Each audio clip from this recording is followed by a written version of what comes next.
তুমি জানো এক ফোঁটা সিঁদুরের কতটা মূল্য? হ্যাঁ হ্যাঁ জানি জানি, এক ফোঁটা সিঁদুরের কত মূল্য। সারা মাসে ভুসিমাল বাজার 5,000 টাকার, যেখানে আগে আমার 500 টাকায় চলে যেত। বাবু আমাকে এখানে নিয়ে চলো, বাবু আমাকে সেখানে নিয়ে চলো। আগে সারা মাসে আমার কোথাও যেতে 500 টাকাও খরচা হতো না, আর এখন গাড়ির কিস্তি 5,000, পেট্রোলের কিস্তি 5,000। আগে আমি বন্ধুর বাইকে ঘুরতাম সারাদিন, আমার বাইকও দরকার ছিল না।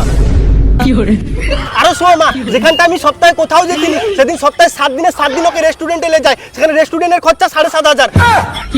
আরো শুনো মা, মাসে 30 দিনের 30 দিন hair straightening, spa, makeup, parlour এইসব করে আরো 15,000। তারপরে কাপড়ের কথা তো কওনি, যখনই কাপড়ের দোকানে যাবে ব্যাগ ভর্তি কাপড়, ওর আলমারি তো এত কাপড় আছে, ওর পুরো 14 গোষ্ঠীকে কাপড় দিয়েই পুরা যাবে।